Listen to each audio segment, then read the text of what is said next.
بسم الله الرحمن الرحيم. السلام عليكم ورحمة الله وبركاته. أعوذ بالله من الشيطان الرجيم. بسم الله الرحمن الرحيم. الحمد لله رب العالمين وأفضل الصلاة وأتم التسليم على المبعوث رحمة للعالمين وعلى آله وصحبه ومن سار على هديه إلى يوم الدين أما بعد. സ്നേഹാദരവുകൾ നിറഞ്ഞ സത്യവിശ്വാസികളെ, സർവശക്തനായ അള്ളാഹു നമ്മുടെ ഈ സംഗമം സ്വീകരിക്കട്ടെ. നമ്മുടെ പാപങ്ങൾ അള്ളാഹു പുറത്തു തരട്ടെ. രോഗങ്ങൾ അള്ളാഹു ശിഫയാക്കട്ടെ. മരണപ്പെട്ടവരുടെ ഖബർ അള്ളാഹു സന്തോഷത്തിലാക്കട്ടെ. തെറ്റുകുറ്റങ്ങൾ അവർക്ക് നമുക്കും അള്ളാഹു നിരുപാധികം മാപ്പാക്കി തരട്ടെ. നമ്മുടെയും കുടുംബത്തിൻ്റെയും സൃഷ്ട ആയുസ് അള്ളാഹു പൊരുത്തപ്പെട്ട വഴിയിൽ ഇസ്സത്തോടെ സന്തോഷത്തോടെ ദീർഘായുസ്സോടെ കഴിഞ്ഞ് ഈമാൻ സലാമത്തായി മരിക്കാനുള്ള മഹാഭാഗ്യം അള്ളാഹു നമുക്കെല്ലാവർക്കും നൽകട്ടെ. ഡിസംബർ മാസം 18-ാം തീയതി ലോക അറബി ഭാഷാ ദിനമാണ്. ആധുനിക കാലഘട്ടത്തിൽ അറബി ഭാഷയുടെ ആദരണീയ പൈതൃകവും ആധുനിക സാധ്യതയും നമ്മളെപ്പോലുള്ളവർ ഏറെ ചിന്തിക്കുകയും ചർച്ച ചെയ്യുകയും ചെയ്യേണ്ടത് വളരെ അത്യാവശ്യമാണ്. ആശയവിനിമയം സൃഷ്ടികളിലെ നിത്യ സംഭവമാണ്, നമ്മുടെ നിത്യാനുഭവമാണ്. മനുഷ്യേതര ജീവികളിൽ പോലും ഇത് ധാരാളം കാണാൻ കഴിയുന്നു എന്നത് ഒരു യാഥാർത്ഥ്യമാണ്. നമ്മുടെ ജീവിത പരിസരങ്ങളിൽ തന്നെ നിരവധി ഉദാഹരണങ്ങൾ ഇത് സംബന്ധമായി നമുക്ക് കാണാൻ കഴിയും. ഏതെങ്കിലും ഒരു ആഹാര സാധനം കണ്ടു കഴിഞ്ഞാൽ പക്ഷിവർഗത്തിൽപ്പെട്ട കാക്ക എന്ന പക്ഷി അതിൻ്റെ കൂടെയുള്ള മറ്റുള്ളവരെ ക്ഷണിച്ചു വരുത്തുന്ന ആ ശബ്ദത്തിന് ഒരു ഭാഷയുടെ സൗന്ദര്യം നമുക്ക് കാണാൻ കഴിയും. അപകടാവസ്ഥയെ എവിടെയെങ്കിലും ഒരു സൂചന പോലെ തോന്നിക്കഴിഞ്ഞാൽ തള്ളക്കോഴി അതിൻ്റെ കുഞ്ഞുങ്ങൾക്ക് നിർദ്ദേശം കൊടുക്കുന്നതും ഒരു ഭാഷയുടെ വൈഭവം പോലെ നമുക്ക് തോന്നാറുണ്ട്. ഒരു വർഗത്തെ ഒന്നിച്ചു നിർത്താൻ ഭാഷ കൊണ്ട് കഴിയുന്നു എന്നതൊരു പൊതു തത്വമാണ്. ഒരു രാജ്യക്കാരെ, ഒരു ദേശക്കാരെ, ഒരു പ്രദേശക്കാരെ ഭാഷ കൊണ്ടും ഭാഷയുടെ ശൈലി കൊണ്ടും വേറിട്ട് നിർത്താൻ കഴിയുന്നു എന്നത് സാധാരണ സംഭവമാണ്. ഭാഷയെ അള്ളാഹു വലിയ പ്രാധാന്യത്തിൽ തന്നെ കണ്ടിട്ടുണ്ട്. മനുഷ്യേതര ജീവികളിൽ പോലും ഭാഷയുടെ വൈഭവം കാണാൻ കഴിയുന്നു എന്ന് പറഞ്ഞാൽ മനുഷ്യരുടെ ഇടയിലുള്ളതായ ഭാഷയെക്കുറിച്ച് സർവശക്തനായ തമ്പുരാൻ എത്രമാത്രം ഗൗരവത്തിലാണ് കണ്ടിട്ടുള്ളത് എന്ന് നാം ഓരോരുത്തരും ആലോചിക്കാം. ഹയവാൻ നാത്തിഖ് എന്നതാണ് മനുഷ്യൻ എന്നതിൻ്റെ നിർവചനം. അതിന് ഏറ്റവും അവസാനം പറയാൻ കഴിയുന്ന നിർവചനം അങ്ങനെയാണ്. മനുഷ്യൻ എന്നതിൻ്റെ നിർവചനം ഹയവാൻ നാത്തിഖ് എന്നതാണ്. നുത്ഖ്, സംസാര വൈഭവം മനുഷ്യനിൽ ജന്മസഹജമായി അള്ളാഹു സന്നിവേശിപ്പിച്ചിട്ടുണ്ട്. അതിൻ്റെ പ്രകടനപരതയിലാണ് ഭാഷയുടെ ചർച്ച നമുക്ക് കാണാൻ കഴിയുന്നത്. ലോകത്ത് നടന്നിട്ടുള്ള വിപ്ലവകരമായ ഇസ്ലാമിക പ്രബോധനങ്ങളുടെ ചുക്കാൻ പിടിച്ച മഹാന്മാരായ പ്രവാചകന്മാരുടെ ഏറ്റവും വലിയ മികവ് എന്നത് അവരുടെ വാഗ്ധോരണിയും വാചാലതയും വാഗ്വിലാസവുമായിരുന്നു.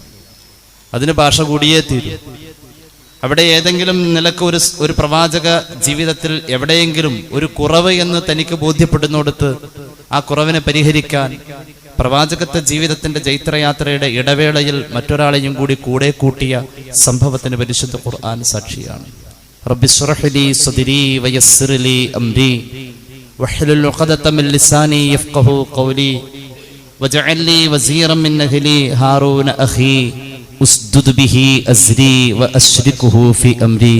സയ്യിദുനാ മൂസ അലൈഹിസ്സലാം ഫറോവയുടെ കൊട്ടാരത്തിന്റെ അകത്തളത്തിൽ തന്റെ ശൈശവത്തിൽ അവിടുത്തെ മുഅ്ജിസത്ത് എന്ന പോലെ, അല്ലെങ്കിൽ അവിടുത്തെ അസാധാരണമായ ഒരു പ്രകടനം എന്ന പോലെ കനൽക്കട്ടയെ വായിൽ വെച്ച് രുചിച്ച് കാണിച്ചതിന്റെ ഭാഗമായി ആയുസ്സിന്റെ അറ്റം വരെ ശേഷിച്ച സംസാരത്തിന്റെ കൊഞ്ഞിപ്പ് പ്രബോധന വീതിയിൽ മഹാനവറുകൾക്ക് ഒരു സന്ദർഭത്തിൽ പ്രതികൂലമാകുമോ എന്ന ഭയം ആ ജൈത്രയാത്രയുടെ ഇടവേളയിൽ മറ്റൊരാൾക്ക് കൂടി പ്രവാചകത്വത്തിന് വേണ്ടിയിട്ട് അള്ളാഹുവോട് ദുആ ചെയ്തു. ഭാഷയുടെ വൈഭവത്തിലും അവതരണ ശൈലിയുടെ മികവിലും സയ്യിദുനാ ഹാറൂൻ നബി അലൈഹിസ്സലാത്തു വസ്സലാമിനെ അംഗീകരിക്കാണ് വേണ്ടത്. സയ്യിദുനാ മൂസ അലൈഹിസ്സലാം അംഗീകരിക്കുകയും അംഗീകാരത്തിന്റെ ഉള്ളിൽ തട്ടിയ പ്രാർത്ഥനയെ അള്ളാഹു കബൂൽ ചെയ്യുകയും ചെയ്തത് നമുക്ക് ബോധ്യപ്പെടുത്തി തരുന്നത് ഭാഷാ വൈഭവം ഈ ദീനിന്റെ പ്രബോധനത്തിൽ വളരെ നിർബന്ധമാണ്. സംസാരം എന്നത് അള്ളാഹു അലങ്കാരമായ തന്നിട്ടുള്ളത്. അൻതുഖു സൈൻ വസുകൂതു സലാമ ഫൈദാ നതഖത ഫലാ തകും മുകാതിറാ മാ ഇൻ നദംത അലാ സുകൂതി മറത്തൻ വലഖദ് നദംത അലാൽ കലാമി മിറാറാ ഇദാ തമ്മ അഖലുൽ മർഇ ഖല്ല കലാമുഹു വഅയ്ഖന ബിമുഹഖ്ഖിൻ മിൻഹു ഇൻ കാന മുക്തിറാ. വാരിക്കോരി പറയലല്ല, ഭാഷയുടെ മികവും അവതരണ ശൈലിയുടെ സൗകുമാര്യതയും ശ്രോതാവിനെ, അനുവാചകനെ തന്നിലേക്ക് ആകർഷിക്ക വഴി അള്ളാന്റെ ദീൻ കൊടുക്കുന്നു. അലങ്കാരം എന്നതിന് അതിന്റെ സർവ്വ ആധികാരികതയും കൽപ്പിക്കുന്നത് ഭാഷയിലൂടെയാണ്. അള്ളാഹുവിന്റെ പ്രവാചകന്മാരിലെ പ്രമുഖനായ പ്രവാചകനാണ് മഹാനായ നൂഹ് നബി അലൈഹിസ്സലാം. BC 5000 അടുത്ത കാലഘട്ടം. മനുഷ്യ സിവിലൈസേഷന്റെ ചരിത്ര പഠനത്തിൽ BC 5500 അടുത്ത കാലം എന്നൊക്കെ പറയുന്നത് ഏറ്റവും നിർണായകമാണ്. മഹാനവരുകളുടെ പ്രമുഖരായ 4 മക്കൾ ഖുർആൻ അവരുടെ ചരിത്രം എടുത്തു പറയുന്നുണ്ട്. അതിൽ അതിപ്രധാനിയും പ്രവാചകനുമായിരുന്ന മഹാനായ സാമ അലൈഹിസ്സലാം. മഹാനവരുകൾ അവിടുത്തെ മുഅ്ജിസത്തായി, ഒന്നുകൂടി വ്യക്തമായി പറഞ്ഞാൽ അവിടുത്തെ അൽ മുഅ്ജിസത്തുൽ കുബറയായി ഉപയോഗിച്ചത് ഭാഷയായിരുന്നു. സാമ ധാരാളം ഭാഷ സംസാരിച്ചു. ഒന്നുകൂടി വ്യക്തമാക്കി പറഞ്ഞാൽ ഭാഷയുടെ ലോകം കീഴടക്കിയ മഹാനായിരുന്നു സാമ അലൈഹിസ്സലാം. സാമ അലൈഹിസ്സലാത്തു വസ്സലാമിന്റെ സാന്നിധ്യം ഇന്ത്യയിൽ കാണപ്പെട്ടിട്ടുണ്ട്. തുഫാൻ ജലപ്രളയത്തിന്റെ ശേഷം മഹാനവറുകൾ വന്ന പായക്കപ്പല് സിന്ധു നദിയുടെ തീരത്ത് നങ്കൂരമിട്ട് അവിടെ നിന്നും പിന്നാലെ വരുന്ന മക്കളെ ഇന്ത്യ എന്ന് വിളിച്ച വാക്ക് ലോപിച്ച് ഇന്ത്യ ആയത് ആണ് എന്ന് പറയപ്പെടുന്ന മലയാള ചരിത്ര കൃതികൾ വായിച്ചു തോർക്കുന്നു. ഭാരത സംസ്കാരത്തിന്റെ അടിയൊഴുക്കുകൾ എന്ന മലയാള പുസ്തകം ഇന്നും വിപണിയിൽ സുലഭമാണ്, സജീവമാണ്. സാമ അലൈഹിസ്സലാത്തു വസ്സലാം സംസാരിച്ച ഭാഷകളെ ഒരു പക്ഷേ ലോകം വിളിച്ചതായിരിക്കാം സെമിറ്റിക് ഗോത്രത്തിലെ ഭാഷകൾ എന്ന്. ലോകത്ത് ഇത്ര കണ്ട് അപ്ഡേഷൻ ആയിട്ടുള്ള മറ്റൊരു സബ്ജക്റ്റ് ഇല്ല എന്നുള്ളതാണ്. ഭാഷയെക്കുറിച്ച് അത്ര ചർച്ചയും അത്ര പഠനങ്ങളുമാണ് നടന്നുകൊണ്ടിരിക്കുന്നത്. സാമ അലൈഹിസ്സലാത്തു വസ്സലാമിന്റെ പ്രിയപ്പെട്ട സഹോദരൻ ഹാം ഭാഷയിൽ സഹോദരനോളം ഇല്ലേലും ഭാഷയിൽ മികവ് തെളിയിച്ച ആ കാലഘട്ടത്തിൽ ആഫ്രിക്കൻ ഭൂഖണ്ഡങ്ങളിലേക്ക് പോലും അള്ളാഹുവിന്റെ ദീനിന്റെ സഞ്ചാരമുണ്ടായി എന്ന് സംശയിക്കപ്പെടുന്ന ചരിത്രത്തിന്റെ പിതാവാണ്. അദ്ദേഹത്തിന്റെ പേരിലും ഭാഷാഗോത്രത്തിൽ ഒരു ഇടമുണ്ട്, ഹെമിറ്റിക് ഭാഷ. ഹാമ സംസാരിച്ചത് ഭാഷാശാസ്ത്രജ്ഞർ ലോകത്തുള്ള സർവ്വ ഭാഷകളെയും കാലഘട്ടം, സംസ്കാരങ്ങൾ, നാഗരികതകൾ ഇങ്ങനെ പലതിനെയും, അതുപോലെ തന്നെ കാലാവസ്ഥ വ്യതിയാനങ്ങൾ, ഇതിനൊക്കെ അടിസ്ഥാനപ്പെടുത്തി ക്രോഡീകരിച്ചോടുത്ത് 14 ഗോത്രങ്ങൾ എന്ന് പറയുന്നുണ്ട്. അതിന് സാമിനും ഹാമിനും ഒക്കെ ഇടമുണ്ട്. ഞാൻ കൂടുതൽ വിശദീകരിക്കുന്നില്ല. മഹാന്മാരായ അള്ളാഹുവിന്റെ പ്രവാചകന്മാരിൽ പോലും ഭാഷയുടെ നൈപുണ്യമുണ്ടായിരുന്നു. ആദ്യ പ്രവാചകനായ ആദം അലൈഹിസ്സലാത്തു വസ്സലാമിനെ കുറിച്ച് നോക്കൂ. വഅല്ലമ ആദമൽ അസ്മാഅ എന്നല്ല പറഞ്ഞത്, കുല്ലഹാ. വസ്തുനാമങ്ങളെ ഏത് വിനിമയ മാർഗത്തിലും ആശയതലത്തിലും അവതരിപ്പിക്കാൻ ഭാഷ വേണം. എല്ലാം അല്ലാഹു പഠിപ്പിച്ചു എന്ന് പറഞ്ഞാൽ ആദം അലൈഹിസ്സലാത്തു വസ്സലാമിന് വസ്തുനാമങ്ങൾ, ഒരു വസ്തുവിന്റെ നാമത്തെ പലയിടങ്ങളിൽ പലതായി ഉച്ചരിക്കപ്പെടുന്നതിനെ മുഴുവനും അള്ളാഹു പഠിപ്പിച്ചു. ആദം അലൈഹിസ്സലാത്തു വസ്സലാമിന്റെ ഭാഷാ വൈഭവത്തിന്റെ മുന്നിൽ വന്ദിക്കേണ്ടി വന്നു, ആദരിക്കേണ്ടി വന്നു മഹാന്മാരായ മലക്കുകൾ. ഫസജദൽ മലായികത്തു കുല്ലുഹും അജ്മഊൻ. ഭാഷയെ അംഗീകരിക്കലാണ്. ഇൽമിന്റെ നൈപുണ്യം, ഇൽമിന്റെ പ്രചരണം ഭാഷയാണ്. മന്തിക്കും മആനിയും എല്ലാം ഭാഷയോട് ചേർന്ന് അതിന് മാറ്റുകൂട്ടുകയാണ്. വ്യാകരണത്തോടൊപ്പം തന്നെ ഭാഷാശാസ്ത്രവും തർക്കശാസ്ത്രവും ഗോളശാസ്ത്രവും മനുഷ്യ മനോമുഖരത്തിൽ വിജ്ഞാന ശാഖകൾ വിടർന്നു നിൽക്കുമ്പോൾ അതിന്റെ സർവ്വ സൗന്ദര്യത്തെയും ആവാഹിച്ചെടുക്കുന്ന ഏറ്റവും വലിയ അവതരണ ശൈലിയുടെ ഏറ്റവും മനോഹരമായ ലിപിയിലൂടെ പരിശുദ്ധമായ ഖുർആൻ എല്ലാം ഉൾക്കൊണ്ടുകൊണ്ട് അള്ളാന്റെ കലാം, അള്ളാന്റെ സംസാരം എന്ന അങ്ങനെ നിൽക്കുന്നത്. കലാം, സംസാരം, ഭാഷ, അള്ളാഹുവിന്റെ ഭാഷ അറബി. ലോകത്തിങ്ങനെ ഭാഷയെക്കുറിച്ച് മതഭേദമന്യേ എല്ലാവരും ചർച്ചകൾ നടത്തിക്കൊണ്ടിരിക്കുന്നു, പഠനങ്ങൾ നടത്തിക്കൊണ്ടിരിക്കുന്നു. അള്ളാഹുവിന്റെ കലാമായ ഖുർആൻ ഇതിലേക്ക് എത്ര കണ്ട് പ്രോത്സാഹിപ്പിക്കുന്നു എന്നതും ചിന്തനീയമാണ്.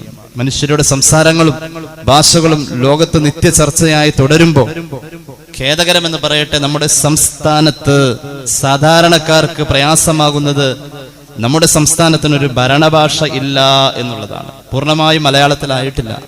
അതൊരു വലിയൊരു സങ്കടവുമാണ്, സത്യവുമാണ്. അതുകൊണ്ട് സാധാരണക്കാര് അവരുടെ ആവശ്യങ്ങൾക്ക് ഈ ഭാഷയ്ക്കപ്പുറത്തേക്ക്, മലയാള ഭാഷയ്ക്കപ്പുറത്തേക്ക് പലതിനെയും ആശ്രയിക്കേണ്ടിയിരിക്കുന്നു. എന്തിനേറെ നിക്കാഹിന്റെ ഫോമുകളിൽ പോലും ചില മഹലുകളിൽ ഇംഗ്ലീഷ് നിർബന്ധമായി വരുന്നുണ്ട്. ഇംഗ്ലീഷ് ഭാഷ അടിസ്ഥാനപരമായി അതിന് ലിപിയില്ലാത്തതാണ്. അത് പലരുടെയും കടമെടുത്തതാണ്. ഒരു പിതാവില്ലാത്ത ഭാഷ എന്ന അതിനെക്കുറിച്ച് പറയാൻ കഴിയും. ഭാഷയെക്കുറിച്ചുള്ള ചരിത്രങ്ങൾ പഠിച്ചാൽ ഇംഗ്ലീഷ് ഭാഷ ഇടക്കാലത്ത് വന്നതാണ്. അത് പലരുടെയും, റോമിന്റെയും മറ്റുമൊക്കെ കടമെടുത്തതാണ്. അതിനപ്പുറത്തേക്ക് അതിനൊരു സംസ്കാരമോ ചരിത്രമോ ഇല്ല എന്നുള്ളതാണ്. അനുദിനം ചർച്ചകൾ പുരോഗമിക്കുന്നുണ്ട് നമ്മുടെ സംസ്ഥാനത്ത്. ഭാഷാതലത്തിൽ സംസ്ഥാനത്തിൻ്റെതായ ഒരു ഭാഷ എന്ന രീതിയിൽ മലയാളമുണ്ടെങ്കിലും അതിനൊരു ഔദ്യോഗിക ഭാവം കൊടുക്കാൻ ഇതുവരെ ഉദ്യോഗ തലങ്ങളിലോ മറ്റോ കഴിഞ്ഞിട്ടില്ല എന്നുള്ളത് ഒരു സത്യമാണ്. ലോകത്തെ ഇന്ന് ഭാഷാ പണ്ഡിതന്മാർ വിഭാവനം ചെയ്യുന്ന കണക്കനുസരിച്ച് ഇതുവരെ കണ്ടെത്തിയെന്ന് അവകാശപ്പെടുന്നത് ലോകത്ത് ഏകദേശം 2796 ഭാഷകളാണ്. 1652 ഭാഷകളും ഇന്ത്യയിൽ ആണ് എന്ന് പറയപ്പെടുന്നു. ഞാൻ നേരത്തെ പറഞ്ഞിരുന്നു, ചരിത്രപരമായ ഒരു പരാമർശമാണ് അതിന്റെ അടിസ്ഥാനം. മഹാനായ സാമ അലൈഹിസ്സലാത്തു വസ്സലാമിന്റെ സാന്നിധ്യം ഇന്ത്യയുടെ ചരിത്രത്തിൽ കാണാൻ കഴിയുന്നുണ്ട്. തുഫാൻ ജലപ്രളയത്തിന് ശേഷമുള്ള അദ്ദേഹത്തിന്റെ ദഅവത്തിന്റെ ഔദ്യോഗികമായ ഉത്തരവാദിത്തത്തിൽ സിംഹഭാഗവും ഈ രാജ്യവുമായി ബന്ധപ്പെട്ട് നിൽക്കുന്നുണ്ട്. അതിൻ്റെയൊക്കെ ഒരു ബറക്കത്തായിരിക്കാം ഭാഷാ സമ്പത്തിൽ നമ്മുടെ രാജ്യം ഇത്ര മുന്നിട്ട് നിൽക്കുന്നത്. ലോകത്ത് ഭൂഖണ്ഡങ്ങളെ അടിസ്ഥാനമാക്കിയും അതുപോലെ തന്നെ മറ്റു പല കാരണങ്ങളാലും ഏഷ്യൻ ഭാഷകൾ, യൂറോപ്യൻ ഭാഷകൾ, ഈ രീതിയിൽ ഭാഷയെ തരംതിരിക്കുന്നതും നമുക്ക് കാണാൻ കഴിയും. ചൈനീസ് ഭാഷകൾ, ജാപ്പാനീസ് ഭാഷകൾ, അതുപോലെ തന്നെ കാലഘട്ടത്തെ അടിസ്ഥാനപ്പെടുത്തി ചരിത്രാതീത കാലഭാഷകൾ, പ്രാചീനകാല ഭാഷകൾ, മധ്യകാല ഭാഷകൾ, ആധുനിക ഭാഷകൾ എന്നിങ്ങനെ ഭാഷയുടെ സ്വരൂപത്തെ അടിസ്ഥാനമാക്കിയും യോഗാത്മക ഭാഷകൾ, അയോഗാത്മക ഭാഷകൾ, ഇങ്ങനെ പല രീതിയിൽ ഭാഷകൾ കാണാൻ കഴിയും. ഒരു വലിയ ദൈർഘ്യത ഭയന്നുകൊണ്ട് ആ ഭാഗത്തേക്ക് ഞാൻ കടന്നു വരുന്നില്ല. മതത്തിന്റെ അടിസ്ഥാനത്തിൽ തന്നെ ഭാഷ കാണാൻ കഴിയുള്ളൂ. സ്വാഭാവികമായും മതത്തിന്റെ അടിസ്ഥാനത്തിൽ ഭാഷയെ വിഭജിക്കുന്ന ഒരു ഖേദകരമായ പ്രവണത, അങ്ങനെ ഒരു ഭാഷയുടെ പരിധി വെച്ചിട്ടില്ല കേട്ടോ. മതം പഠിക്കുന്ന ആൾക്ക് ഒരു ഭാഷയുടെ പരിധി കാണുന്നില്ല എന്നുള്ളതാണ്. എന്തുകൊണ്ട്? മുഹമ്മദ് റസൂൽ സല്ലല്ലാഹു അലൈഹി വസല്ലം തങ്ങളിൽ വിശ്വസിക്കുന്ന ഒരാൾക്ക് അവിടുത്തെ പരിപൂർണതയിൽ വിശ്വാസം വേണം, അവിടുത്തെ കമാലിയത്തിൽ. ലോകത്ത് അള്ളാഹ് സൃഷ്ടിച്ച സർവ്വഭാഷയും സർവ്വലോകത്തിന്റെയും പ്രവാചകൻ അറിഞ്ഞേ പറ്റൂ. അത് നുബുവത്തിന്റെ നിബന്ധനയാണ്. ഒരു കാലഘട്ടത്തിലേക്കല്ല മുഹമ്മദ് നബിയുടെ നിയോഗം സല്ലല്ലാഹു അലൈഹി മുഹമ്മദ്, അത് സർവ്വകാലത്തേക്കുമാണ്. മഹാനായ ആദം അലൈഹിസ്സലാത്തു വസ്സലാം മണ്ണിലോ വെള്ളത്തിലോ റൂഹ് ശരീരത്തിൽ പ്രവേശിക്കുന്നതിന് മുമ്പ് ഞാൻ നബിയായിരുന്നു, കുന്തു നബിയൻ ഖബല അൻ യഖ്ലുഖ ആദം, കുന്തു നബിയൻ വ ആദമു ബൈന തുറാബി വൽ മാ. സയ്യിദുനാ റസൂലുള്ളാഹി സൂറത്തുൽ ബഖറയുടെ വ്യാഖ്യാനം ഇമാം ഫഖറുദ്ദീൻ റാസി തഫ്സീറുൽ കബീറിൽ രേഖപ്പെടുത്തുന്നു. കാലഘട്ടത്തിന് അതീതമായ എത്രയോ ദൈർഘ്യതയുള്ള പ്രവാചകത്വത്തിന്റെ വിശാലതയിൽ സർവ്വ സൃഷ്ടികളുടെയും സർവഭാഷയും സൃഷ്ടിപ്പിന്റെ പരിപൂർണത ഉള്ള മുഹമ്മദ് നബിയിൽ മഹാനായ സുലൈമാൻ നബിക്ക് ജീവജാലങ്ങളുടെ ഭാഷ അറിയാമെങ്കിൽ അതും അറിഞ്ഞേ പറ്റൂ. കാരണം ഖുർആൻ തന്നെ പറഞ്ഞിട്ടുണ്ട്, ഏതൊരു പ്രവാചകത്വ നിയോഗവും ഏതെല്ലാം വിശാലതയിൽ ഉൾക്കൊള്ളുന്നുവോ അവിടെയുള്ള സർവഭാഷകളും ആ പ്രവാചകത്വത്തിൽ അള്ളാഹു ഏൽപ്പിച്ചിട്ടുണ്ട് എന്ന്. അങ്ങനെയെങ്കിൽ ഹബീബായ നബി കരീം സല്ലല്ലാഹു അലൈഹി വസല്ലം തങ്ങൾക്ക് എല്ലാ ഭാഷയും അറിയാമായിരുന്നു എന്നുള്ളതാണ്. പിന്നെ അതിന്റെ പ്രകടനപരതയുടെ ആവശ്യാനുസരണമാണ് ചരിത്രത്തിൽ അതിനെ ഉദ്ധരിക്കാൻ കഴിയും.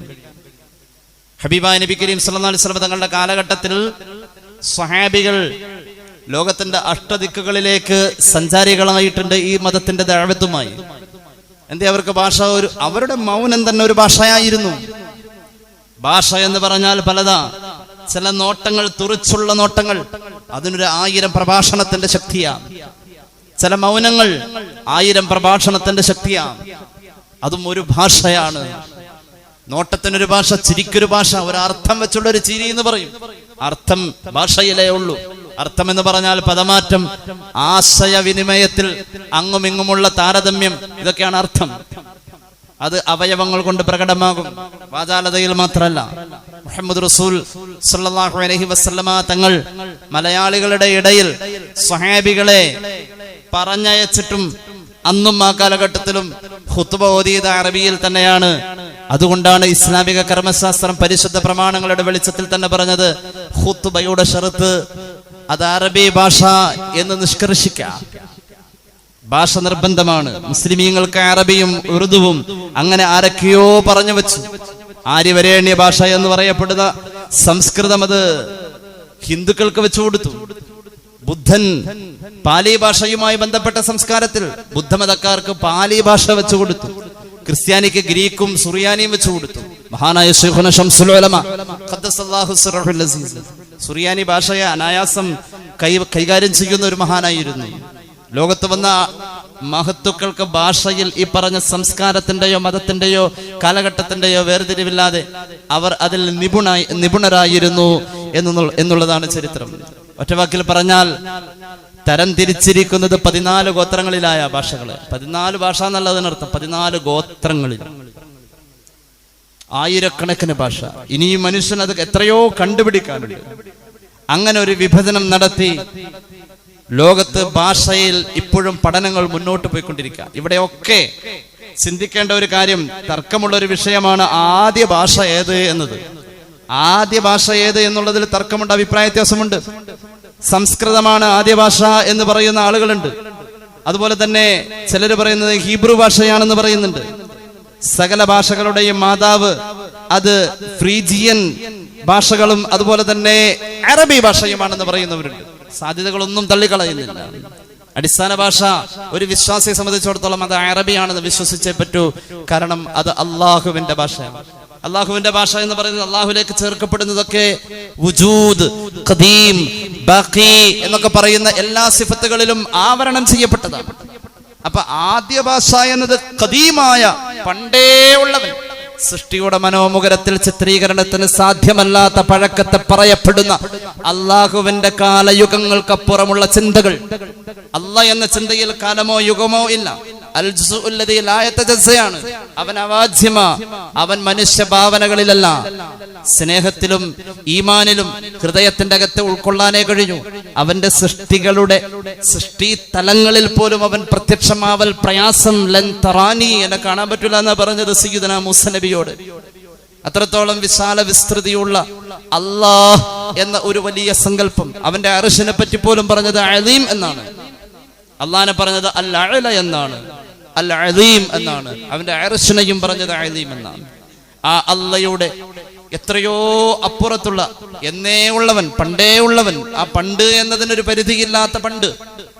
അവിടുന്നേ ഉള്ളവന്റെ ഭാഷ അറബി, അവന്റെ കലാം അറബിയിൽ, അവന്റെ ആ കലാം സുറിയാനി, അവന്റെ കലാം എബ്രാനി, അങ്ങനെ പലതിലും വന്നിട്ടുണ്ട്. പക്ഷെ ഏറ്റവും അടിസ്ഥാനപരമായ അവന്റെ കലാം അറബിയ, അതത്രയും പഴക്കമുണ്ട്. അപ്പോ ആദ്യ ഭാഷ എന്നത് വിശ്വാസി പറയും അത് അറബി ഭാഷ എന്ന. വ്യാപകമായ മുന്നേറ്റം ലോകത്തൊരു നിത്യവിസ്മയമാണത് എല്ലാവരും അംഗീകരിക്കുന്നു. അറബ് സംസ്കാരത്തിന്റെ വ്യാപനം എല്ലാ ഭാഷകളിലുമുണ്ട്.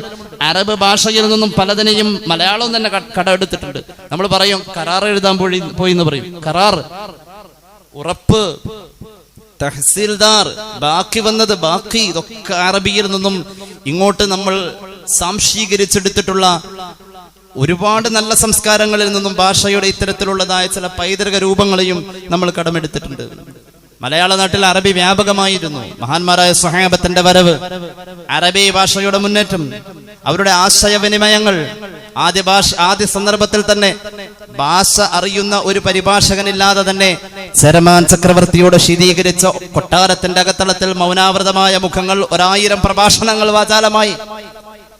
അന്നവരുടെ വാചാലതയിൽ കിളിർത്തു വന്ന പ്രബോധനത്തിന്റെ സുഗമമായ ഒഴുക്കിൽ അവർക്കിവിടെ ഇരിക്കാൻ ഇരിപ്പിടം, കുടിക്കാൻ ഇളനീര്, പള്ളി കയറ്റാൻ പറമ്പ്, വിവാഹ ജീവിതത്തിലേക്ക് അന്തർജനങ്ങളായ സഹോദരിമാർ പോലും ആഴ്ചകളുടെ ഇടവേളകളിൽ സാധ്യമായി. ഭാഷയുടെ വൈഭവം വൈകാരികമായി പ്രകടിപ്പിക്കാൻ അള്ളാന്റെ ദീൻ അവരുടെ ഉള്ളിൽ കൊടുത്ത ഒരു വലിയ കരുത്ത്. ഭാഷ വിശ്വാസത്തോടെ ഏറെ ചേർന്ന് നിൽക്കാം. എന്തേ നിസ്കാരത്തിന് വേറെ ഭാഷ പറ്റില്ലായിരുന്നോ? മലയാളിക്ക് മലയാളത്തിന്റെ ഭാഷയിൽ ഒരു നിസ്കാരം അല്ല, ഭാഷ ഇബാദത്തിൽ പോലും നിർബന്ധമായി കടന്നുവരാം. അത്രത്തോളം ഈ മതം ചേർത്ത് പിടിച്ചു ഭാഷയെ. മലയാളത്തിൽ അറബി അങ്ങ് ലയിച്ചു, പുതിയ ഭാഷയ്ക്ക് ജന്മം കൊടുത്തു അറബി മലയാളം. ഒന്നുകൂടി പറയാം, അറബിയിലും മലയാളത്തിലും ഇല്ലാത്ത 4000-ഓളം പദങ്ങളെ കണ്ടുപിടിക്കാൻ അറബി ഭാഷയിലുണ്ട്. ഒരു പുതിയ ഭാഷ, അത് ഉറുദുവിനോട് അത് ഹിന്ദിയോട് ചേർന്ന് ഉറുദു ജന്മം കൊണ്ടു, തമിഴിനോട് ലയിച്ചു. അങ്ങനെ അറബി തമിഴുണ്ടായി. മഹാനായ ഖാദി മുഹമ്മദ് ഖദ്ദസല്ലാഹു സിറഹുൽ അസീസ്, ഷെയ്ഖ് മുഹീദ്ദീൻ അബ്ദുൽ ഖാദിർ അൽ ജീലാനി ഖദ്ദസല്ലാഹു സിറഹുൽ അസീസ് തങ്ങളുടെ ചരിത്രത്തെ, അതായത് ഇക്കഴിഞ്ഞ 8 നൂറ്റാണ്ടുകൾക്ക് മുമ്പ് വന്ന പ്രബോധന വീതിയിലെ ഒരു വിസ്മയമായ ഷെയ്ഖ് മുഹീദ്ദീൻ തങ്ങളെ അവതരിപ്പിക്കുന്ന ഭാഷയിൽ പല ഭാഷകൾ കടന്നു വന്നിട്ടുണ്ട്. തമിഴ്, മഹാനായ മുഹീദ്ദീൻ ഷെയ്ഖിന്റെ ജീവിത ചരിത്രത്തെ കുറിക്കുന്ന കുറിപ്പുകൾ മുഹീദ്ദീൻ മാല എന്നറിയപ്പെടുന്നത് ഏകദേശം 30-ൽ പരമുണ്ടെന്നാ പറയുന്നത്. അതിൽ ഖാദി മുഹമ്മദിന്റെ മാത്രമാണ് നമ്മൾ കേട്ടിട്ടുള്ളത്. തമിഴകത്തിൽ മുഹീദ്ദീൻ ഷെയ്ഖിന്റെ കീർത്തനങ്ങൾ എത്രയെത്ര ഭാഷകളിൽ നിന്നും കടമെടുത്ത് അവിടെ എത്തിയിട്ടുണ്ട്. ഒരു ചരിത്രത്തിന്റെ ഉദ്ധരണി എന്ന അടിസ്ഥാനത്തിലാണ് ഞാനത് പറഞ്ഞത്. മഹാനായ മൊയ്ൻകുട്ടി വൈദ്യരുടെ ഹിജറ എന്ന കവിതാ സമാഹാരം 6 ഭാഷയാണ്. 6 ഭാഷ. പല പഴയകാലത്തെ കിസ്സകൾ, ബദർ കിസ്സ പാട്ടുകൾ, എത്ര ഭാഷയാ അതിലുള്ളത്? അറ്റ്ലീസ്റ്റ് നമ്മുടെ മദ്രസകളിൽ പോലും അറബി മലയാളം എന്ന് പറയുന്ന ആ മനോഹരമായ സിലബസിൽ കാണപ്പെടുന്ന ആ ഉച്ചാരണങ്ങളെ ഉന്മൂലനം ചെയ്തുകൊണ്ട് ദീനിനെ പരിഷ്കരിക്കാൻ വരുന്ന പരിഷ്കർത്താക്കൾ പച്ച മലയാളത്തെ അച്ചടിക്കുന്നിടത്ത് ഈ മതത്തിന്റെ ഒരു വലിയ മൂല്യത്തെയാണ് നഷ്ടപ്പെടുത്തുന്നത്. അറബി ഭാഷയുടെ പൈതൃകത്തെ മതത്തോട് ചേർത്ത് പിടിച്ച് ചിന്തിക്കണം എന്ന് പറയുന്ന ആ ഒരു സംസ്കാരത്തിൽ നിൽക്കുന്നവരാണ് ഞാനിത് പറയുന്നത്. അതിനൊന്നും പരിഷ്കാരം എന്നല്ല പറയാ. മഹാനായ സയ്യിദ് അബ്ദുറഹ്മാൻ ബാഫഖി തങ്ങളാൽ അള്ളാഹുവിന്റെ ഒരു കാരുണ്യം, ഒരു മദ്രസ സിലബസിനെ നമ്മുടെ നാടുകളിൽ അല്ല ലോകത്തിന്റെ നാനാഭാഗങ്ങളിൽ വ്യാപകമാക്കാൻ ആ മഹാനാൽ അള്ളാഹു തആല ഒരു ഖലാ വെച്ചുകൊടുത്ത് അതിൻ്റെതായ ഒരു ഇടപെടലുണ്ട്. സമസ്ത കേരള ഇസ്ലാം മത വിദ്യാഭ്യാസ ബോർഡിന്റെയും മറ്റുമൊക്കെയുള്ള ആ കരിക്കുലത്തിലൂടെ അറബി മലയാളത്തിന് കൊടുക്കുന്ന പ്രാധാന്യത്തെ നാം ആ അർത്ഥത്തിൽ തന്നെ മനസ്സിലാക്കണം. 4000 വാക്കുകൾ അറബിയിലും മലയാളത്തിലും അല്ലാത്തത് അറബി മലയാളത്തിൽ ജന്മമെടുത്തുവെങ്കിൽ 10,000-കണക്കിന് കൃതികളാണ് അറബി മലയാളത്തിൽ ഈ ലോകത്തേക്ക് ഈ 1400 കൊല്ലത്തിനുള്ളിൽ ജന്മമെടുത്തിട്ടുള്ളത്. അത്രത്തോളം അറബി ഭാഷയുടെ സ്വാധീനം വലുതാണ്. സ്വഹാബികളുടെ സമ്പർക്കം മൂലം ഇസ്ലാമേതര വിശ്വാസികളിൽ പോലും അറബി ഭാഷയുടെ സ്വാധീനമുണ്ടായി. മതഭേദമന്യേ മലയാളത്തിൽ പോലും ധാരാളം അറബി വാക്കുകൾ. ഇങ്ങനെ നാം ചിന്തിച്ചു കഴിഞ്ഞാൽ രചനകൾ, കീർത്തനങ്ങൾ, സീറകൾ, ചരിത്രങ്ങൾ പുതിയ തലമുറക്ക് സൂക്ഷിച്ചു കൊടുക്കാനും അത് പഠിപ്പിച്ചു കൊടുക്കാനും പുതിയ ആളുകൾക്ക് കഴിയണം. അതെങ്ങനെ? അറബി മലയാളത്തിന്റെയും അറബി തമിഴിന്റെയും സമഞ്ജസമായ സമന്വയ രൂപമായ മാലകൾ അതിന് ഷിർക്കിന്റെ മുദ്രകുത്തി കുഫറിന്റെ കുപ്പത്തൊട്ടിയിലേക്ക് വലിച്ചെറിയുന്നിടത്ത് എങ്ങനെയാ ഈ മൂല്യത്തെക്കുറിച്ച് പറയാൻ കഴിയാ? ചരിത്രങ്ങൾ പാടുന്നിടത്ത് അതിനെ നമ്മൾ അകറ്റി നിർത്തി. കേരളത്തിൽ ഒരു അറബിക് സർവകലാശാലയുടെ സാധ്യതയ്ക്ക് വേണ്ടി എത്ര കണ്ട് പ്രാർത്ഥിക്കണം നമ്മൾ. എന്തേ നടന്നുകൂടെ? ഒരു മുസ്ലിമാന്റെ 25 ഏക്കർ ഭൂമിയിലാണ് ഒരു സംസ്കൃത സർവകലാശാല എന്റെ നാട്ടിൽ കാലടിയിലുള്ളത്. ഒരു മുസ്ലിമിന്റെ 25 ഏക്കർ ഭൂമിയിലാണ്. ഭാഷയോട് വിരോധമില്ല. അതിനൊരു സംസ്കാരത്തോടും മതത്തോടും ചേർത്ത് വെച്ചുകൊണ്ട് അതിനെ അകറ്റി നിർത്തുന്നത് ഇസ്ലാമികമല്ല. എന്തുകൊണ്ട്? ഭാഷയെക്കുറിച്ച് ഖുർആൻ പറഞ്ഞത്, അള്ളാഹുവിന്റെ ഖുർആൻ ഭാഷയെക്കുറിച്ച് പറഞ്ഞത് എങ്ങനെയെന്നറിയോ? അഊദു ബില്ലാഹി മിനശ് ശൈത്വാനിർ റജീം ബിസ്മില്ലാഹിർ റഹ്മാനിർ റഹീം വമാ أرسلنا من رسول إلا بلسان قومه ليبين لهم فيضل الله من يشاء ويهدي من يشاء وهو العزيز الحكيم. സൂറത്ത് ഇബ്രാഹിം അല്ലാഹു പറയുന്നു, വമാ അർസൽനാ മിർ റസൂൽ, ലോകത്ത് വന്നിട്ടുള്ള പ്രവാചക നിയോഗം അഖിലം ഇല്ലാ ബിലിസാനി ഖൗമിഹി, ആ പ്രവാചകത്വ നിയോഗം ഏതെല്ലാം വിശാല തലങ്ങളിലുണ്ടോ അവിടെ ജീവിക്കുന്ന സർവ സൃഷ്ടി ചരാചരങ്ങളിലും ആ ഭാഷയുടെ സ്വാധീനം വേണേ. സർവഭാഷകളിലുമായി ആ പ്രവാചകത്വ നിയോഗത്തെ അല്ലാഹു സ്ഥിരപ്പെടുത്തി എന്ന് ഖുർആൻ. ഞാൻ ഈ പറയുന്നത് അഷ്റഫുൽ ഖൽഖിനെ കുറിച്ചാ, സല്ലല്ലാഹു അലാ മുഹമ്മദ്. സർവഭാഷയും അറിയാമെന്നല്ല ഈ ആയത്തിനർത്ഥം. അല്ലെങ്കിൽ തിരിച്ചു ചോദിക്കാം, ഈ ആയത്തിന്റെ അർത്ഥം അങ്ങനെ അല്ലെങ്കിൽ തിരിച്ചു ചോദിക്കാം, സഹോദര, ലോകത്ത് വന്ന പ്രവാചകന്മാർക്ക് മുഴുവനും ആ കാലഘട്ടത്തിൽ അവരുടെ നിയോഗ ലക്ഷ്യത്തിലേക്കുള്ള എല്ലാ സ്ഥാനങ്ങളിലേക്കും സമയങ്ങളിലേക്കും പ്രവശ്യകളിലേക്കും ആവശ്യമായ ഭാഷയുടെ സഹായം അല്ലാഹു കൊടുത്തുവെന്ന് ഖുർആൻ. അങ്ങനെയെങ്കിൽ നമ്മൾ ഈ അറബി ഭാഷയെ ഇങ്ങനെ പ്രാധാന്യത്തോടുകൂടെ ചേർത്ത് വെക്കുന്നതിന് ഒരു ആരാധനാ സ്വഭാവമുണ്ട്. മുഅ്മിനേ, അറബി ഭാഷ പഠിക്കൽ എല്ലാവർക്കും നിർബന്ധമെന്ന് സയ്യിദുനാ റസൂലുള്ളാഹി. അറബി ഭാഷ പഠിക്കണമല്ലോ. സൂറത്തുൽ ഫാത്തിഹ ഒരാൾക്ക് നിർബന്ധമാണല്ലോ. മുസ്ലിമായി വന്നു അവന് ഒന്നും അറിയില്ല, ഫാത്തിഹയെ അറിയൂ. ഫാത്തിഹ ഓതിക്കഴിഞ്ഞാൽ നിസ്കാരത്തിൽ പിന്നെ ഒരു സൂറത്ത് ഓതൽ സുന്നത്തുണ്ടല്ലോ. ഒന്നും അറിയില്ല, ഫാത്തിഹ തന്നെ ഓതിക്കോളൂ. രണ്ടാമത് സൂറത്തായി. ഒരാൾക്ക് കലിമ ചൊല്ലണമെങ്കിൽ അറബി ഭാഷ നിർബന്ധമല്ലേ?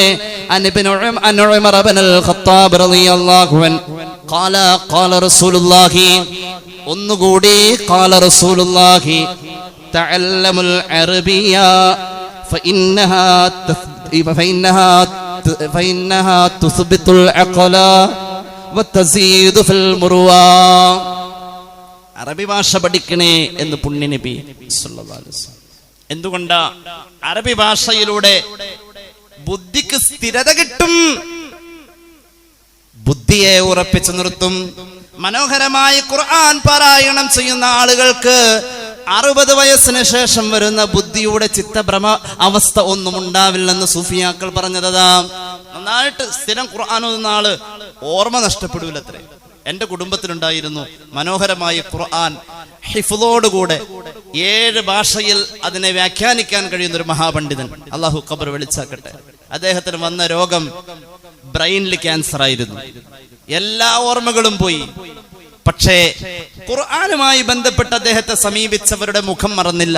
ഒരിക്കൽ ഞാൻ ചെന്നപ്പോൾ എന്നോട് അദ്ദേഹം പറഞ്ഞു, മോനെ നിനക്ക് ഹിഫ്ളുള്ള ഭാഗങ്ങൾ ഒന്നും ഓത് എന്ന് പറഞ്ഞു. എന്നെ മറന്നില്ല. എന്തുകൊണ്ട്? എന്നോട് ഖുർആനിക ബന്ധമുള്ളത്. അങ്ങനെ ഞാൻ ഓതിയോടുത്ത് തളർന്നു കിടക്കുന്ന ശരീരത്തിൽ തജീവീദിന്റെയോ അല്ലെങ്കിൽ ആ ആയത്തിന്റെ സബബുൻ നുസൂലുമായി ബന്ധപ്പെട്ട് പറയേണ്ട അവതരണത്തിന്റെയോ ഒരു സാഹചര്യം വരുമ്പോൾ 1000 ശക്തിയിൽ അദ്ദേഹത്തിനൊരു നവജീവൻ വരുന്ന മസ്മരികമായ അക്ഷരക്കൂട്ടങ്ങളായി പരിശുദ്ധ ഖുർആൻ ഒരു വലിയ ശാബ്ദിക മിശ്രണം തീർത്തു. ഖുർആൻ അറബിയോട് ചേർന്ന് നിന്നു. ജീവിതത്തിന്റെ ഒരറ്റം മുതൽ മറ്റേ അറ്റം വരെ ഖുർആൻ പാരായണത്തിലൂടെ അങ്ങനെ വരുന്ന മനുഷ്യന്റെ ബുദ്ധിക്ക് ഭ്രമം വരില്ലെന്ന് പുണ്യ നബി സല്ലല്ലാഹു അലാ മുഹമ്മദ്. മാത്രവുമല്ല വതസീദു ഫിൽ മുർവ, നിലവാരത്തിൽ വർധനവുണ്ടാവും, നല്ല സംസ്കാരം ഉണ്ടാവും. അറബി പഠിച്ചു. അല്ലെങ്കിലും ചില കാര്യങ്ങളിൽ അറബികളിൽ നല്ല സംസ്കാരം നമുക്ക് കാണാൻ കഴിയും. എങ്ങനെയാ?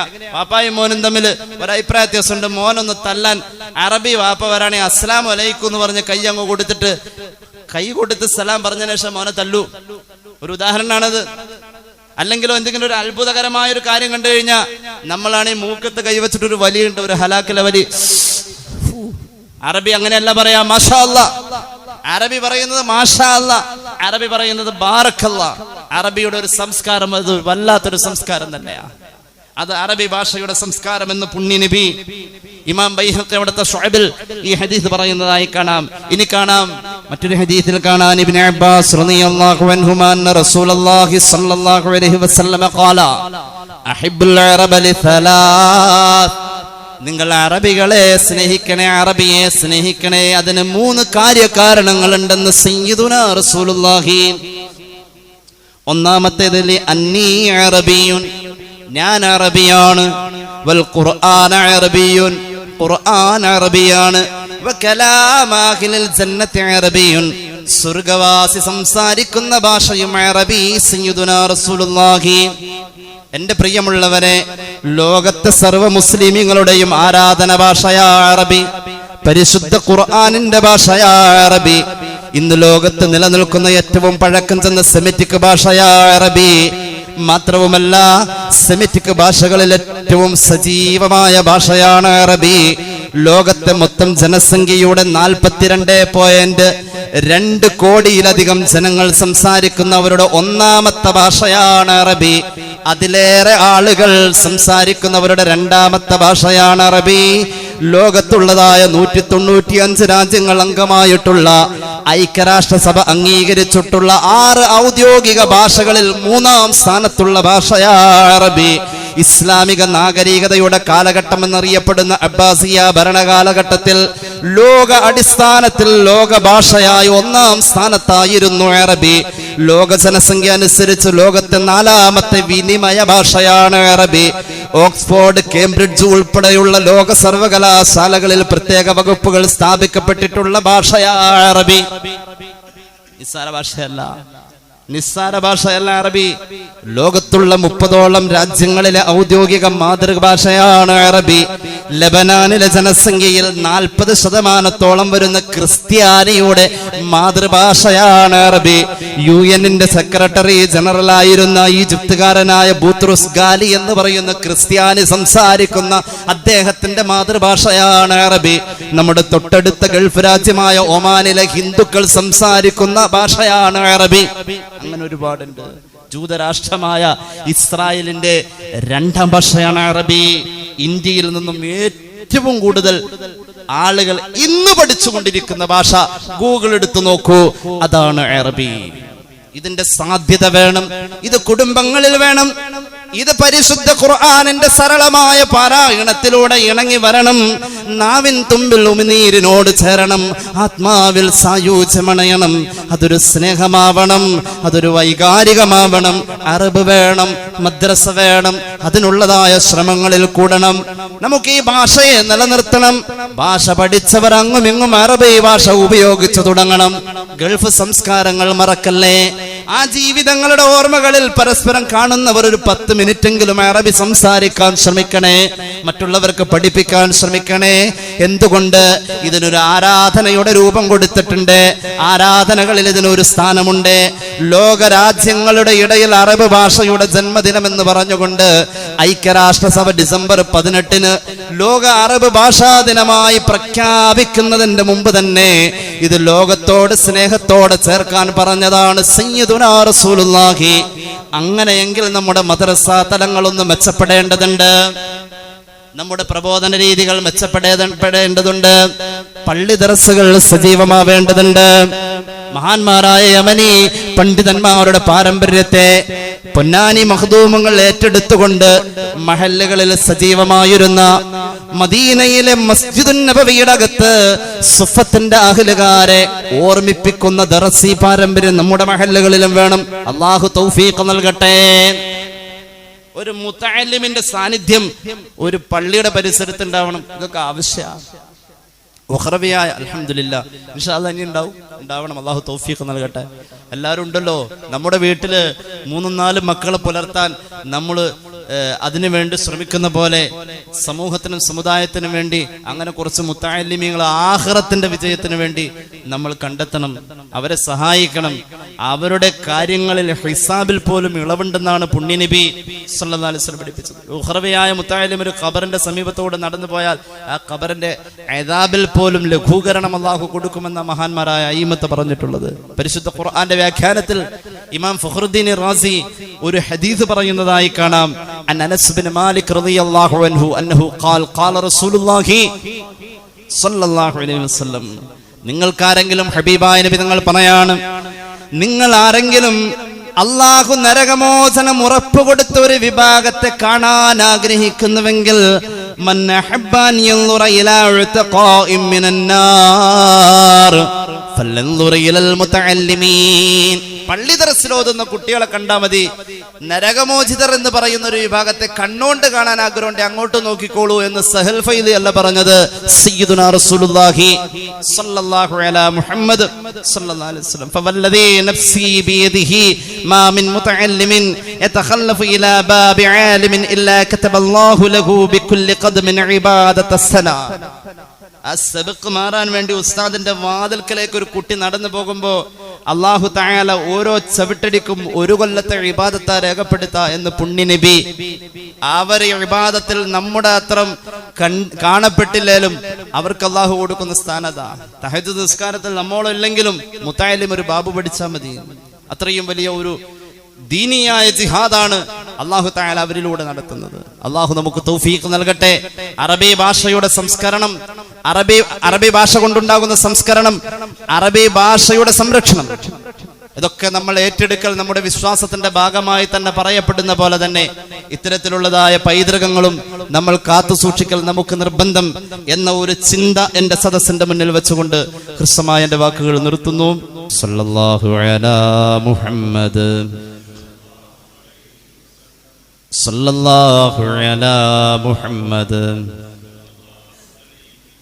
اللهم صل على محمد يا رب صل عليه وسلم الحمد لله رب العالمين اللهم صل على سيدنا محمد وعلى آل سيدنا ومولانا محمد അല്ലാഹുവേ നീ സ്വീകരിക്കണേ തമ്പുരാനെ, കബൂലാക്ക് അല്ലാഹ്. ഒരുപാട് പേര് ദുആ ചെയ്യാൻ പറഞ്ഞേൽപ്പിച്ചിട്ടുണ്ട്, അവരുടെ ഹലാലായ മുറാദ് ഹാസിലാക്കണേ അല്ലാഹ്.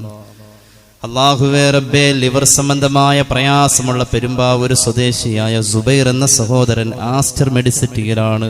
അല്ലാഹുവേ പ്രത്യേകം ദുആ ചെയ്യാൻ പറഞ്ഞു കുടുംബം ഏൽപ്പിച്ചിട്ടുണ്ട്. ശിഫാ നൽകണേ അല്ലാ, ശിഫാ നൽകണേ അല്ലാ. വലിയ പ്രായമുള്ള സഹോദരനല്ല, അല്ലാഹുവേ നീ ആരോഗ്യത്തിൽ ബറക്കത്ത് കൊടുക്കണേ അല്ലാ, ആരോഗ്യത്തിൽ ബറക്കത്ത് കൊടുക്കണേ അല്ലാ. അല്ലാഹുവേ, സ്ട്രോക്ക് വന്ന് AR ഹോസ്പിറ്റലിൽ അഡ്മിറ്റ് ആയിരിക്കുന്ന ഒരു സഹോദരിക്ക് വേണ്ടി ദുആ ചെയ്യാൻ നീ ശിഫാ നൽകണേ അല്ലാ, ശിഫാ നൽകണേ അല്ലാ. നിരന്തരമായ ചുമയും കഫക്കെട്ടും ജൂബിലി മിഷൻ ഹോസ്പിറ്റലിലെ ട്രീറ്റ്മെന്റുമായ സഹോദരി ന്യൂമോണിയ ബാധിച്ച് വീണ്ടും അഡ്മിറ്റ് ആയിരിക്കുന്നു, പ്രത്യേകം ദുആ ചെയ്യാൻ ശിഫാ നൽകണേ അല്ലാ, ശിഫാ നൽകണേ അല്ലാ. പരിസര മഹലായ കടപ്പൂർ മഹലിലെ ഒരു പ്രിയപ്പെട്ട സഹോദരൻ ആസ്റ്റർ മെഡിസിറ്റിയിൽ ട്രീറ്റ്മെന്റാണ്, നീ ശിഫാ നൽകണേ അല്ലാ, ശിഫാ നൽകണേ അല്ലാ, ശിഫാ നൽകണേ തമ്പുരാനെ. അല്ലാഹുവേ, നിലവിൽ ചെന്നൈയിൽ ജോലി ചെയ്യുന്ന മകൾ എറണാകുളത്തേക്ക് സ്ഥലമാറ്റം ആഗ്രഹിക്കുന്നു. പ്രിയ സഹോദരൻ ദുആ ചെയ്യാൻ ഏൽപ്പിച്ചു, നീ എളുപ്പമാക്ക് അല്ലാ. അർഹതപ്പെട്ട രീതിയിലുള്ള പരിഗണന നീ നൽകണേ അല്ലാ. ആ ജോലിയിൽ ബറക്കത്ത് കൊടുക്കണേ അല്ലാ. ആ സഹോദരൻ അദ്ദേഹത്തിന്റെ പ്രിയപ്പെട്ട പിതാവിന് വേണ്ടി ദുആ ചെയ്യാൻ പറഞ്ഞേൽപ്പിച്ച് മുസാബഖയിലേക്ക് ഭക്ഷണത്തിന്റെ കാര്യം ആലോചനയിൽ വെച്ചിട്ടുണ്ട്. അല്ലാഹുവേ, ആ പിതാവിന് നീ മഗ്ഫിറത്ത് കൊടുക്കണേ അല്ലാ, മഗ്ഫിറത്ത് കൊടുക്കണേ അല്ലാ. അല്ലാഹുവേ, അദ്ദേഹം പിതാവിന്റെ പേരിൽ ചെയ്യുന്ന എല്ലാ ദാനധർമ്മങ്ങൾക്കും സദഖകൾക്കും ദുആകൾക്കും റബ്ബേ നീ പരിഗണന നൽകണേ അല്ലാ. മരണപ്പെട്ട പിതാവിന്റെ പൊരുത്തം കൊണ്ട് അനുഗ്രഹിക്കണേ അല്ലാ. അല്ലാഹുവേ റബ്ബേ, മുസാബഖയുടെ ഭക്ഷണത്തിലേക്ക് ഇന്നലെയും മിനിഞ്ഞാന്നുമൊക്കെയായി പലരും അതിലേക്ക് സഹായിച്ചുകൊണ്ടിരിക്കുന്നവരുണ്ട്, സഹകരിക്കുന്നവരുണ്ട്. എല്ലാവർക്കും നീ ഖൈർ നൽകണേ അല്ലാ, ബർക്കത്ത് നൽകുക അല്ലാ. പലരുടെയും കച്ചവടത്തിലും ബിസിനസ്സിലും റബ്ബേ, കച്ചവടവും ബിസിനസ്സുമുള്ള പലരുമുണ്ട്, അതിലെല്ലാവർക്കും ബറക്കത്ത് നൽകണേ അല്ലാ. യാത്രകളിൽ ബറക്കത്ത് നൽകണേ അല്ലാ. അമുസ്ലിം സഹോദരി ക്യാൻസർ ബാധിച്ചിരിക്കുന്നു, പ്രത്യേകം ദുആ ചെയ്യാൻ ഏൽപ്പിച്ചു, ശിഫാ നൽകണേ അല്ലാ, ശിഫാ നൽകണേ അല്ലാ. ആ രോഗത്തിന്റെ കെടുതിയിൽ വേദനയിൽ റബ്ബേ എല്ലാരും ഒരുപോലെയല്ലേ, അനുഗ്രഹീത മസ്ജിദിന്റെ ബറക്കത്ത് കൊണ്ട് മുഅ്മിനീങ്ങൾ ജുമുഅക്ക് വന്നിരിക്കല്ലേ, അതിന്റെ ബറക്കത്ത് കൊണ്ട് ആ സഹോദരിക്ക് നീ ശിഫാ നൽകണേ അല്ലാ. വേദനയിൽ ശമനം നൽകണേ അല്ലാ, ഹിദായത്ത് നൽകുക അല്ലാ, ആഫിയത്ത് നൽകുക അല്ലാ. മരിച്ചുപോയവരുടെ ഖബർ നീ വിശാലമാക്കണേ റഹ്മാനേ. റബ്ബന റഹംഹും കമാ റബ്ബൗനാ സഗാറാ ദഅവാഹും ഫീഹാ സുബ്ഹാനകല്ലാഹുമ്മ വതഹിയ്യതുഹും ഫീഹാ സലാം വആഖിറു ദഅവാനാ അനിൽ ഹംദുലില്ലാഹി റബ്ബിൽ ആലമീൻ. അസ്സലാമു അലൈക്കും വറഹ്മത്തുള്ളാഹി.